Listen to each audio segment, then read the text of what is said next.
सबसे पहले उत्तर प्रदेश के पूर्व में है बिहार, उत्तर प्रदेश के पूर्व में है बिहार, बिहार के ठीक नीचे है झारखंड, झारखंड के ठीक नीचे है छत्तीसगढ़, छत्तीसगढ़ के बाद में हमारा है मध्य प्रदेश, मध्य प्रदेश के बाद में हमारा हुआ राजस्थान, राजस्थान के बाद में हमारा हुआ हरियाणा, हरियाणा के बाद में हमारा हुआ हिमाचल प्रदेश, और हिमाचल प्रदेश के बाद में उत्तराखंड, उत्तराखंड जो कि 2001 के पहले उत्तर प्रदेश का ही हिस्सा था, लेकिन 9 नवंबर 2001 को यह उत्तर प्रदेश से अलग हो गया।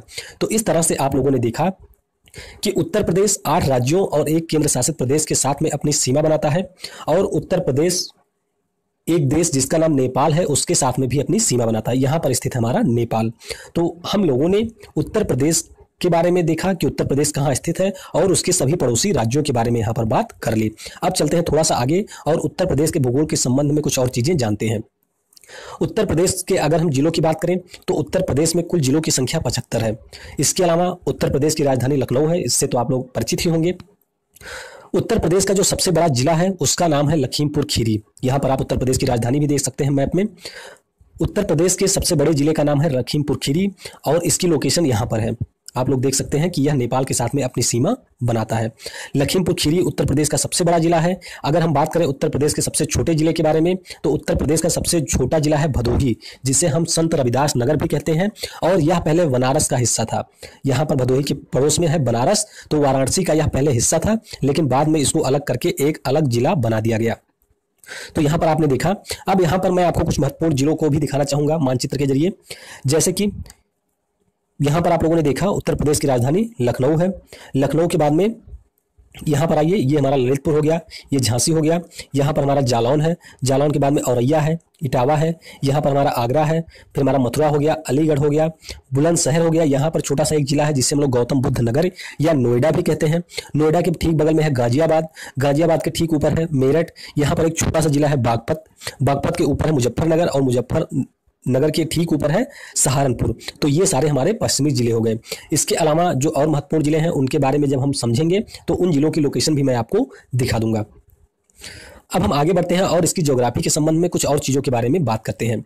अगर हम उत्तर प्रदेश के बारे में बात करें तो उत्तर प्रदेश हमारा क्षेत्रफल के दृष्टिकोण से, यानी कि एरिया के दृष्टिकोण से, भारत का चौथा सबसे बड़ा राज्य है। तो आइए हम देख लेते हैं 3 अन्य राज्य कौन कौन से हैं।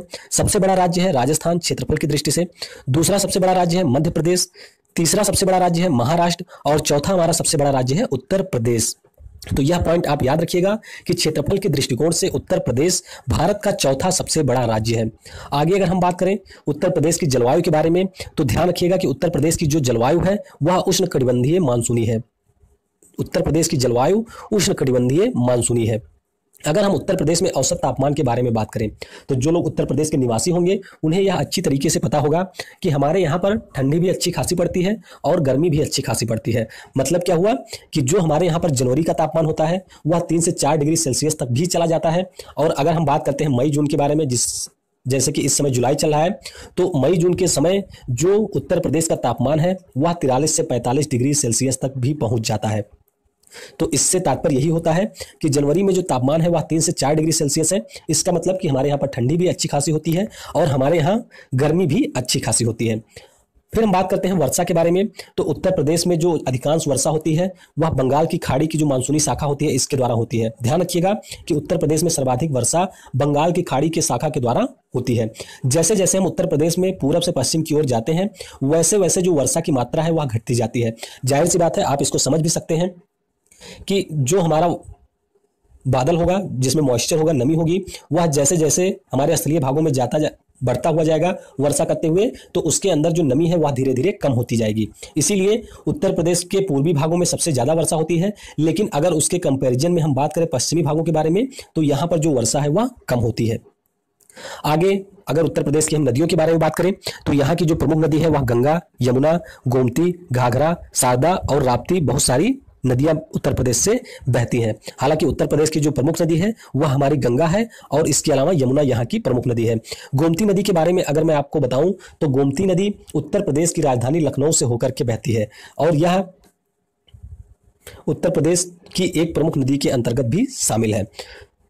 अब हम आगे बढ़ते हैं और बात करते हैं उत्तर प्रदेश के इतिहास के बारे में। तो उत्तर प्रदेश के बारे में अगर मैं आपसे यहाँ पर बात करूं तो प्राचीन काल से ही उत्तर प्रदेश में बहुत सारे साक्ष्य भी मिले हुए हैं।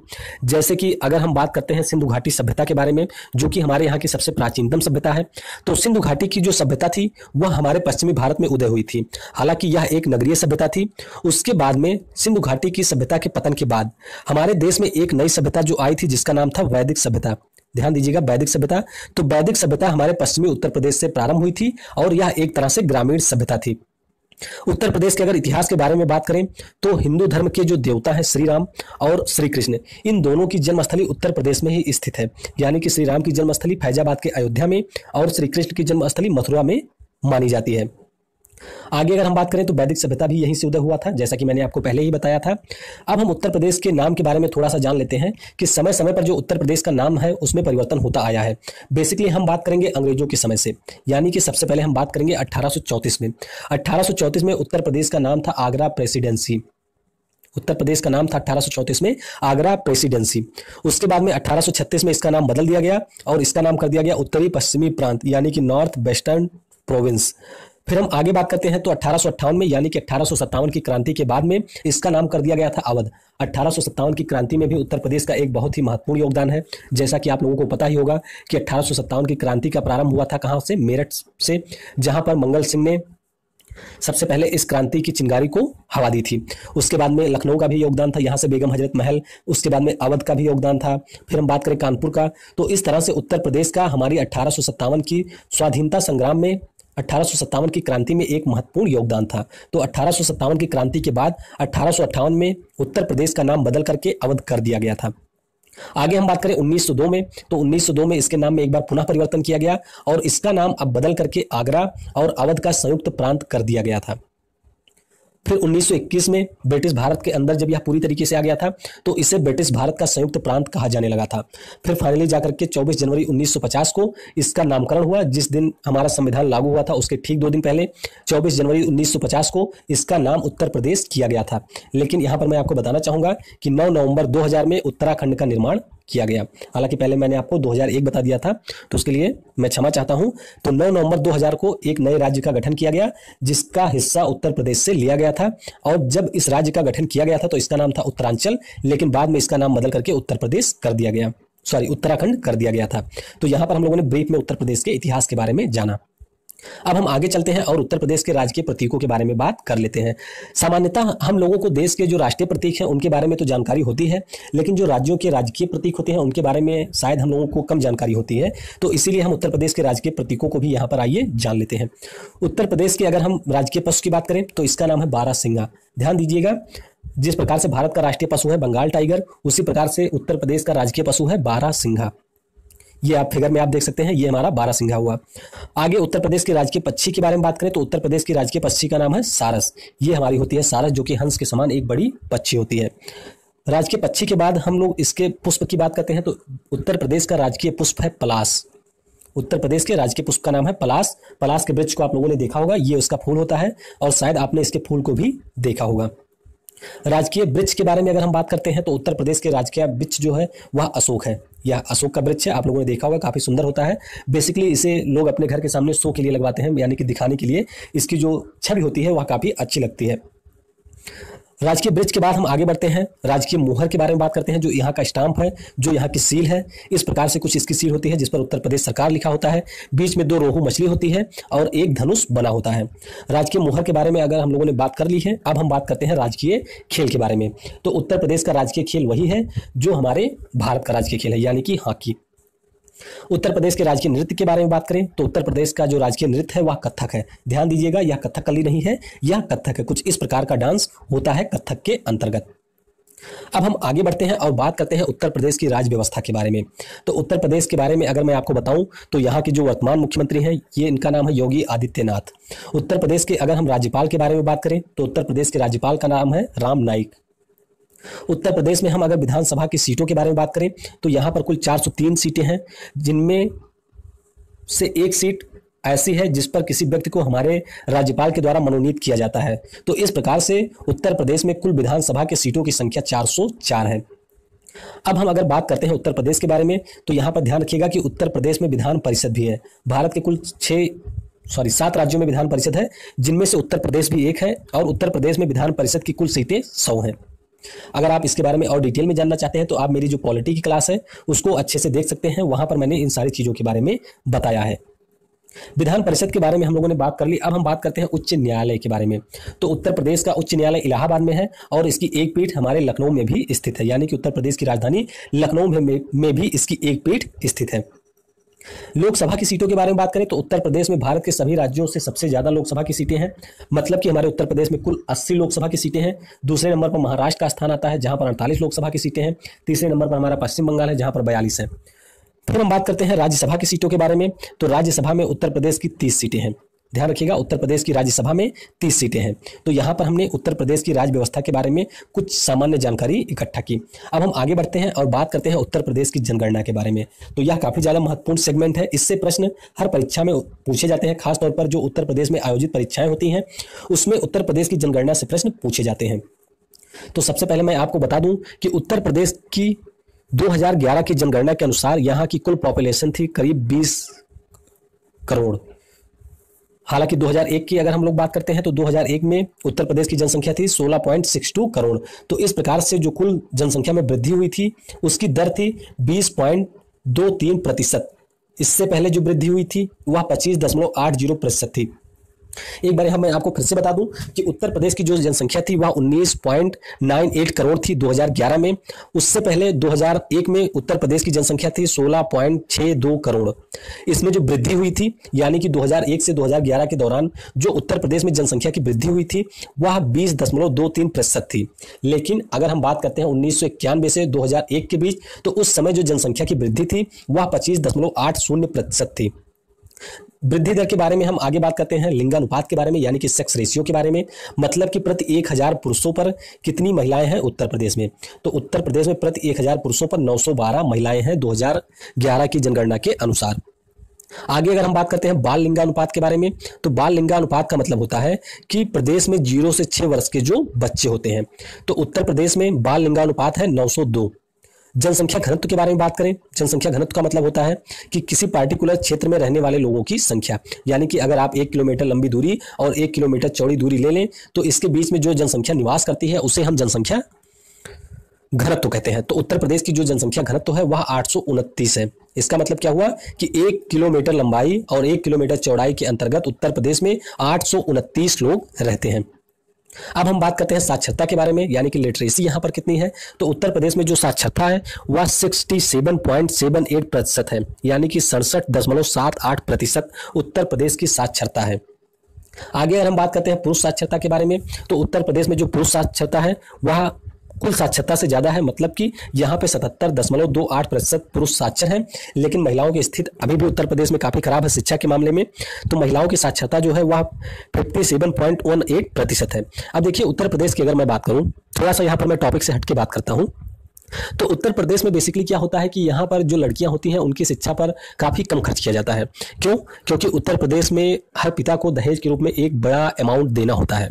तो इसीलिए यहाँ पर ज्यादातर जो पिता होते हैं वह अपनी बच्चों के शिक्षा पर कम ध्यान देते हैं, और एक सामान्य शिक्षा पूरी कर देने के बाद में, यानी कि कुछ लोग 12 पास करने के बाद में, अब थोड़े से लोग जागरूक हो गए हैं तो शायद BA MA भी करवा दें, उसके बाद में उनका मुख्य फोकस होता है कि जल्दी से जल्दी लड़की की शादी कर दी जाए। तो इसीलिए लड़कियों की साक्षरता पर यहाँ पर कम ध्यान दिया जाता है। अगर हम बात करते हैं उत्तर प्रदेश की शहरी जनसंख्या के बारे में, तो यहाँ पर 77.73% लोग निवास करते हैं गांव में। और अगर हम ग्रामीण जनसंख्या के बारे में बात करें तो अगर हम शहरी जनसंख्या के बारे में बात करें तो उत्तर प्रदेश में 22.27% लोग शहरों में निवास करते हैं। यहाँ पर जो सीक्वेंस है वह थोड़ा सा उल्टा हो गया, ग्रामीण की जगह शहरी हो गया, शहरी की जगह ग्रामीण हो गया है। अब जनसंख्या के बारे में थोड़ा सा हम और बात कर लेते हैं। जैसे उत्तर प्रदेश की सर्वाधिक जनसंख्या वाला जो जिला है वह हमारा इलाहाबाद है। इलाहाबाद की जो जनसंख्या है वह 59 लाख है। अभी जो हमारा फुटबॉल का विश्व कप हुआ है उसमें जो हमारा रनर अप रहा था, यानी कि क्रोएशिया की जनसंख्या भी इलाहाबाद से कम है। वहां की कुल जनसंख्या 40 लाख के आसपास है। लेकिन हमारे यहाँ पर भारत के उत्तर प्रदेश के एक जिले जिसका नाम है इलाहाबाद, वहां की जनसंख्या भी क्रोएशिया से ज्यादा है। उसके बाद में अगर हम बात करते हैं सबसे कम जनसंख्या वाले जिले के बारे में, तो यह हमारा महोबा है। महोबा की जो जनसंख्या है वह सबसे ज्यादा कम है। सबसे साक्षर जिले के बारे में बात करें तो उत्तर प्रदेश का सबसे साक्षर जिला है गौतम बुद्ध नगर, जहां की साक्षरता 80.12% है। सबसे ज्यादा जनसंख्या वृद्धि कहां पर हुई है, तो यह हमारा बहराइच में हुआ है। बहराइच यहां पर स्थित है, आप लोग लोकेशन देख सकते हैं। बहराइच में सबसे ज्यादा जनसंख्या वृद्धि हुई है, यानी कि मान लीजिए कि अगर बहराइच की जनसंख्या 100 थी पहले, तो वह लगभग 146 हो गई थी 10 सालों के बाद में। सबसे कम साक्षर जिले के बारे में अगर हम बात करते हैं तो सबसे कम साक्षर जिले के बारे में हम बात करते हैं तो सबसे कम साक्षर जिला हमारा है श्रावस्ती, जहां पर 46.74 लोग साक्षर हैं। ये हमारा हो गया श्रावस्ती। बहराइच के ठीक पूर्व में स्थित है श्रावस्ती। और एक यहां पर आपको अचंभित करने वाली बात भी देखने को मिलेगी कि भारत में जिस जिले में सबसे कम जनसंख्या वृद्धि हुई थी वह श्रावस्ती है। यानी कि श्रावस्ती में जो जनसंख्या वृद्धि हुई है वह ऋणात्मक है। ऋणात्मक का तात्पर्य है कि यहाँ की जो मूल जनसंख्या थी उससे भी जनसंख्या घट गई थी। मतलब कि अगर 2001 में यहाँ की जनसंख्या 100 थी तो यह बाद में घट करके 95 हो गई थी 10 सालों के बाद में। तो यहां पर हम लोगों ने जनसंख्या के संबंध में जो महत्वपूर्ण तथ्य थे उन तथ्यों के बारे में जाना। अब हम आगे बढ़ते हैं और बात करते हैं उत्तर प्रदेश की अर्थव्यवस्था के बारे में। तो उत्तर प्रदेश के बारे में अगर हम बात करें इसकी अर्थव्यवस्था के बारे में, तो सबसे पहले हम बात करेंगे इसके ग्रॉस डोमेस्टिक प्रोडक्ट यानी कि सकल घरेलू उत्पाद, जिसे हम जीडीपी भी कहते हैं। तो उत्तर प्रदेश की जीडीपी में रैंक 4 है। ये हमारा पूरा हो गया भारत। भारत में सबसे ज्यादा जीडीपी है हमारे महाराष्ट्र की जीडीपी करीब 27 लाख करोड़ के आसपास है। सेकंड नंबर पर है हमारा तमिलनाडु, उसके बाद में हमारा है गुजरात, और गुजरात के बाद में है हमारा उत्तर प्रदेश। जीडीपी के बारे में आप लोग जानते होंगे, अगर नहीं जानते हैं तो मैं आपको बता दूं कि किसी भौगोलिक सीमा के अंदर एक वित्तीय वर्ष के दौरान उत्पन्न हुई कुल वस्तुओं और सेवाओं के मूल्य को हम वहां की जीडीपी कहते हैं। जीडीपी के बाद अगर हम लोग आगे बढ़ते हैं, इसकी जीडीपी में वृद्धि दर क्या रही थी, यानी कि किस गति से उत्तर प्रदेश की सकल घरेलू उत्पाद की जो दर है वह बढ़ रही है, तो इसकी वृद्धि दर 8% है, जो कि काफी अच्छी है। जीडीपी के क्षेत्र हम लोग जान लेते हैं, मतलब कि जो पूरा सकल घरेलू उत्पाद है उत्तर प्रदेश का, उसमें किस क्षेत्र का कितना योगदान होता है। तो कृषि क्षेत्र का योगदान यहाँ पर कम है, यानी कि 25% है। उद्योगों का योगदान यहाँ पर 24% है, और सेवा क्षेत्र यानी कि सर्विस सेक्टर का योगदान यहाँ पर 51% है। फिर हम बात करते हैं उत्तर प्रदेश में प्रति व्यक्ति आय के बारे में। तो यहाँ पर प्रति व्यक्ति आय $1200 के आसपास है, जिसका कुल मूल्य होता है लगभग 82,000 रुपए। तो यहाँ पर हम लोगों ने अर्थव्यवस्था के संबंध में थोड़ी सी जानकारी आपको दे दी है। अब हम आगे बढ़ते हैं और बात करते हैं मानव विकास सूचकांक के बारे में। जो ह्यूमन डेवलपमेंट इंडेक्स होता है उसमें उत्तर प्रदेश की स्थिति काफी ज्यादा खराब है और यह 25वें स्थान पर है। तो ह्यूमन डेवलपमेंट जो इंडेक्स होता है यह कई पैमानों के ऊपर मेजर किया जाता है। अब यहाँ पर मैं आपको बताऊंगा नहीं, हालांकि अगर आप लोग नहीं जानते हैं तो आप लोग कमेंट सेक्शन में बताइएगा कुछ इंडेक्स के बारे में, किस तरह से ये मेजर किए जाते हैं, इनके बारे में मैं आपको बता दूंगा। अब हम बात करते हैं उत्तर प्रदेश की कृषि के बारे में। तो जैसे कि मैं आपको एक चीज यहां पर बता दूं कि जो उत्तर प्रदेश का यह पूरा ऊपरी रीजन है, यह पूरा ऊपरी हिस्सा है, यहां पर ज्यादातर हमारा पर्वतीय हिस्सा है, क्योंकि यहां से हिमालय की जो शिवालिक श्रेणी है वह होकर के गुजरती है। बीच का जो हमारा रीजन है यह गंगा यमुना का मैदानी भाग है, यानी कि सबसे ज्यादा उपजाऊ भाग है, और नीचे का यह कुछ रीजन यहाँ पर पठारी है, यानी कि यहां से हमारी जो दक्षिण की पठारी भाग है वह प्रारंभ हो जाते हैं। तो इस तरह से उत्तर प्रदेश के मध्य भाग के काफी उपजाऊ होने के कारण उत्तर प्रदेश का भारत की कृषि में बहुत ही ज्यादा महत्वपूर्ण योगदान है। और अगर मैं आपको यहां पर बताऊं तो उत्तर प्रदेश हमारा भारत के सर्वाधिक अन्न उत्पादक राज्यों में से एक है, यानी कि जो भारत में सभी अन्न उत्पादक राज्य हैं, अन्न की बात करें अगर हम, जैसे धान, गेहूं, जौ, तिलहन, इन सब के बारे में बात करें तो कुल मिला के उत्तर प्रदेश में इन सारे फसलों की सबसे ज्यादा पैदावार होती है। फिर हम आगे बात करें तो उत्तर प्रदेश की जो कुल जनसंख्या है उसकी लगभग 65% कृषि क्षेत्र में लगी हुई है। उत्तर प्रदेश की जो प्रमुख फसलें हैं उनमें हमारे गेहूं, धान, दालें, आलू और तिलहन, ये सारी फसलें उगाई जाती हैं। अब हम जान लेते हैं कि उत्तर प्रदेश किन फसलों के उत्पादन में प्रथम स्थान पर है।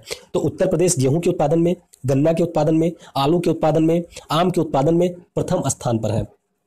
उसके अलावा उत्तर प्रदेश चावल और सब्जी के उत्पादन में बंगाल के बाद द्वितीय स्थान पर है। पश्चिम बंगाल में सब्जी भी सबसे ज्यादा उगाई जाती है और यहाँ पर चावल का उत्पादन भी सबसे ज्यादा होता है। जाहिर सी बात है कि जो हमारी गंगा है वह पश्चिम बंगाल से ही होकर बंगाल की खाड़ी में गिरती है, तो इसीलिए पश्चिम बंगाल में चावल का उत्पादन सबसे ज्यादा होता है। उत्तर प्रदेश के अब हम कुछ प्रमुख स्मारकों यानी कि मॉन्यूमेंट्स के बारे में यहाँ पर बात करते हैं। तो उत्तर प्रदेश के बारे में आपको पता होगा कि यहाँ पर ताजमहल स्थित है, जो कि विश्व के 7 अजूबों में से एक है।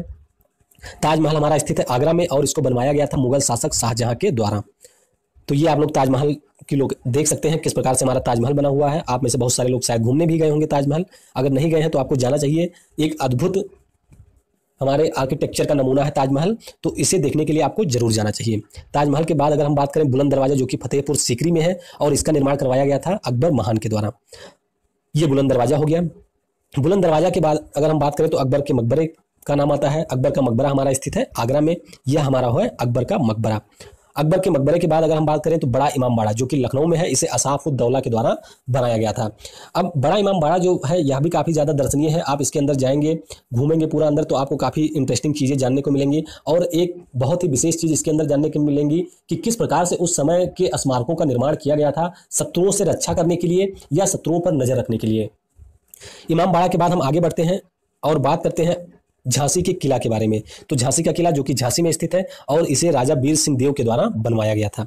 और अगला, तो इस तरह से हम लोगों ने उत्तर प्रदेश के जो प्रमुख स्मारक हैं उन स्मारकों के बारे में बात की। अब देखिए, अगर मैं बहुत ही ज़्यादा डिटेल में जाऊंगा सारी चीज़ों के बारे में तो यह जो वीडियो है वह काफ़ी बड़ा हो जाएगा। तो मैं केवल प्रमुख इमारतों के बारे में बात करूंगा या प्रमुख चीज़ों के बारे में बात करूंगा जो हमारे परीक्षा के दृष्टिकोण से महत्वपूर्ण है। उत्तर प्रदेश के कुछ राष्ट्रीय पार्कों के बारे में बात कर लेते हैं। तो उत्तर प्रदेश में केवल एक ही राष्ट्रीय पार्क स्थित है जिसका नाम है दुधवा या जिम कॉर्बेट भी जिसे कहते हैं। 1977 में इसे स्थापित किया गया था और यह सबसे प्राचीनतम राष्ट्रीय पार्क भी है। तो ये हमारा हुआ लखीमपुर, और लखीमपुर में स्थित है दुधवा राष्ट्रीय पार्क। यह एक टाइगर रिजर्व भी है, यानी कि यहाँ पर बाघ का संरक्षण भी किया जाता है। तो उत्तर प्रदेश में केवल एक ही राष्ट्रीय पार्क है। अब यूनेस्को के द्वारा कुछ स्मारकों को राष्ट्रीय महत्व का घोषित किया गया है, उन स्मारकों के बारे में जान लेते हैं। तो यूनेस्को के द्वारा आगरा का किला, जो कि 1983 में यूनेस्को की वर्ल्ड हेरिटेज साइट यानी कि विश्व धरोहर की श्रेणी में शामिल किया गया था। आगरे के किले के साथ में ताजमहल को भी इस श्रेणी में शामिल किया गया था। और इसके बाद में फतेहपुर सीकरी को 1986 में यूनेस्को की विश्व विरासत स्थल की श्रेणी में शामिल किया गया था। यहां पर मैं आपको एक बात और बताना चाहता हूं कि भारत में जितने भी स्मारक यूनेस्को के अंतर्गत विश्व धरोहर स्थल की श्रेणी में शामिल किए गए हैं उनमें सबसे पहले आगरा के किले और ताजमहल को 1983 में शामिल किया गया था। इसके अलावा हमारी एलोरा और अजंता की गुफाएं जो हैं उन गुफाओं को भी 1983 में ही यूनेस्को की विश्व विरासत स्थल की श्रेणी में शामिल किया गया था। वर्तमान में मुंबई की अभी 2 इमारतों को इसमें शामिल किया गया है। तो भारत में कुल यूनेस्को के अंतर्गत विश्व विरासत स्थलों की जो संख्या है वह 37 हो गई है। तो यह करंट की एक न्यूज है, इसको भी आप ध्यान रखिएगा। तो अब हम आगे बढ़ते हैं और बात करते हैं उत्तर प्रदेश की जनजातियों के बारे में। तो उत्तर प्रदेश में वैसे बहुत सारी जनजातियां निवास करती हैं, लेकिन कुछ प्रमुख जनजातियां इस प्रकार हैं, जैसे कि चेरो, बुक्सा, थारू, राजी और जौसारी। उत्तर प्रदेश की जो सबसे बड़ी जनजाति है उसका नाम है थारू, और यह उत्तर प्रदेश के पर्वतीय क्षेत्रों में यानी कि उत्तर के पर्वतीय क्षेत्रों के आसपास रहती है, जैसे गोरखपुर हो गया, उसके बाद हमारा महाराजगंज हो गया, उसके बाद लखीमपुर, इन सारे जिलों में ये जनजाति निवास करती है। अगर हम बात करते हैं सबसे छोटी जनजाति की जनसंख्या के दृष्टिकोण से, तो यह हमारी वनरावत जनजाति है, जो कि जनसंख्या के दृष्टिकोण से उत्तर प्रदेश की सबसे छोटी जनजाति है। अगर हम बात करते हैं सबसे ज्यादा जनसंख्या वाले जनजातीय जिले के बारे में, तो इसका नाम है सोनभद्र, जो कि दक्षिण में हमारा स्थित है, और सबसे कम जनसंख्या यहाँ पर बागपत की है, यानी कि जनजातीय जनसंख्या सबसे ज्यादा बागपत में है। तो अब हम उत्तर प्रदेश के कुछ महत्वपूर्ण जिलों के बारे में जान लेते हैं और वह जिले किस लिए प्रसिद्ध हैं। जैसे कि लकड़ी के खिलौने के लिए हमारा बनारस और मेरठ प्रसिद्ध है। तो ये हमारा हो गया, यहाँ पर देखिए, ये हमारा हो गया बनारस और हमारा यहाँ पर स्थित है मेरठ। तो मेरठ और बनारस लकड़ी के खिलौने के लिए उत्तर प्रदेश में प्रसिद्ध है। उसके बाद में पीतल की मूर्ति के लिए हमारा मथुरा प्रसिद्ध है, और मथुरा की लोकेशन आप देख सकते हैं, ये हमारा हो गया मथुरा। मथुरा के बाद हम आगे बढ़ते हैं तो दिया सलाई के लिए हमारा बरेली फेमस है। दिया सलाई के लिए हमारा बरेली फेमस है और बरेली की लोकेशन यहाँ पर है, ये हमारा हो गया बरेली।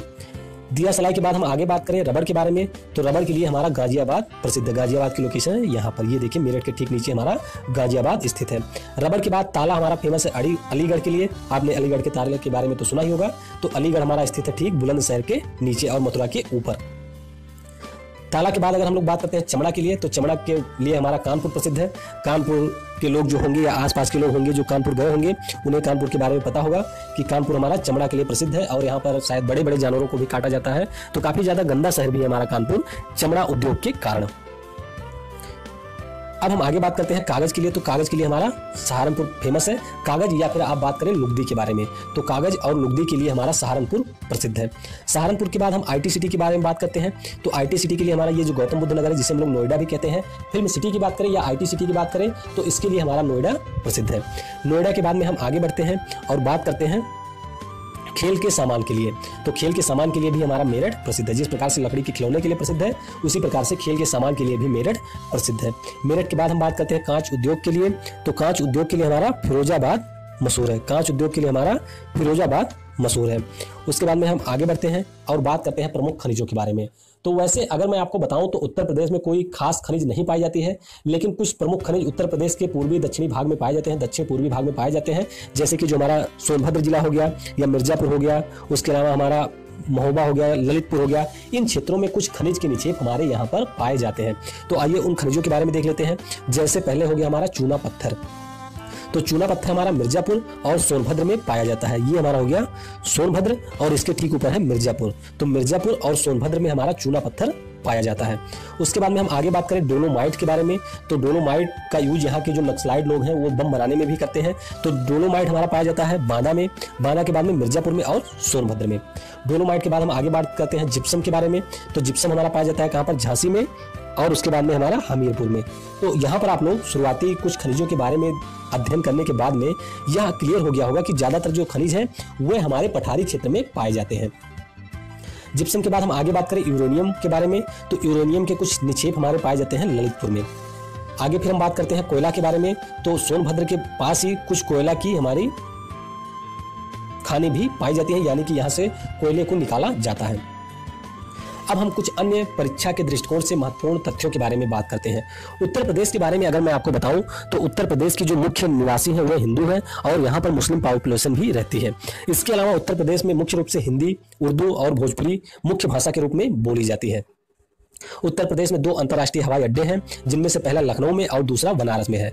लखनऊ में जो यहाँ हवाई अड्डा है उसका नाम है चौधरी चरण सिंह अंतर्राष्ट्रीय हवाई अड्डा, जो कि स्थित है आपके लखनऊ में, और दूसरे का नाम है हमारा लाल बहादुर शास्त्री अंतर्राष्ट्रीय हवाई अड्डा, जो कि स्थित है वाराणसी में। आगे हम बात करें तो उत्तर प्रदेश के रायबरेली जिले में रेलवे कोच फैक्ट्री की स्थापना की गई है। लखनऊ का जो मलिहाबाद है, मलिहाबाद यहाँ पर दशहरी आम के लिए विश्व प्रसिद्ध है। आप लोग अगर इस बार सीजन में जो लोग लखनऊ के होंगे या लखनऊ इस सीजन में गए होंगे, उन्होंने देखा होगा कि पूरे आम के ठेले से लखनऊ भर जाता है। मई जून के महीने में, जून जुलाई के महीने में पूरा लखनऊ जो है वह आम के ठेलों से भर जाता है और उन ठेलों पर आपको सिर्फ और सिर्फ दशहरी आम ही मिलेंगे। उसके बाद में हम आपको एक और तथ्य बताना चाहेंगे कि उत्तर प्रदेश की जो पहली महिला मुख्यमंत्री थी उनका नाम सुचेता कृपलानी था। उत्तर प्रदेश में जो सिंचाई होती है, आइए हम जान लेते हैं कि किसके द्वारा सर्वाधिक सिंचाई उत्तर प्रदेश में की जाती है। तो उत्तर प्रदेश में सर्वाधिक जो सिंचाई है वह नलकूपों के द्वारा की जाती है, उसके बाद नहरों के द्वारा की जाती है, उसके बाद कुओं के द्वारा की जाती है और उसके बाद तालाबों के द्वारा उत्तर प्रदेश की सिंचाई की जाती है। उत्तर प्रदेश में सिंचाई की जाती है। अगर आप इसी क्रम को दक्षिण भारत के संदर्भ में बात करेंगे तो दक्षिण भारत में जो सर्वाधिक सिंचाई है वह तालाबों के द्वारा की जाती है। आगे हम कुछ बात करें तो उत्तर प्रदेश की जो प्रमुख नकदी फसल है वह हमारी गन्ना है। उत्तर प्रदेश का जो प्रमुख लोकगीत है वह बिरहा है। गांव में आप लोगों ने बिरहा जरूर सुना होगा। फिर उसके बाद में यमुना एक्सप्रेस से, जो कि पूरे भारत का एक महत्वपूर्ण एक्सप्रेस वे है, इसका निर्माण नोएडा से आगरा के बीच किया गया है। हालांकि अब इसको बढ़ा करके लखनऊ तक भी पहुंचाया जा रहा है।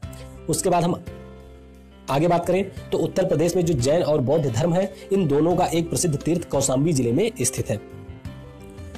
आगे अगर मैं आपको बताऊं तो भारतीय गन्ना अनुसंधान संस्थान जो है वह लखनऊ में स्थित है।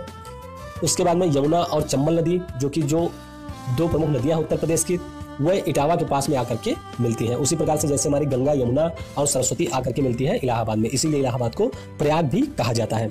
फिर मैं आपको बताऊं उत्तर प्रदेश के पहले मुख्यमंत्री का, जो कि एक कांग्रेसी थे, इनका नाम था गोविंद बल्लभ पंत। यह भी ध्यान रखिएगा कि उत्तर प्रदेश में जब गोविंद बल्लभ पंत मुख्यमंत्री बने थे तो उस समय मुख्यमंत्री का नाम प्रधानमंत्री होता था। तो इस तरह से यह वीडियो हमारा यहीं पर समाप्त होता है। उम्मीद करते हैं कि आपको यह वीडियो पसंद आया होगा, लेकिन मेरे हिसाब से शायद कुछ परीक्षा के लिए जो महत्वपूर्ण तथ्य हैं उनकी संख्या इस वीडियो में कम थी, तो उसके लिए मैं क्षमा चाहूंगा। आप लोग वीडियो को देखने के बाद में जरूर बताइएगा कि आगे का जो हमारा राज्य होगा जिसके बारे में हम बात करने वाले हैं उनमें किन तथ्यों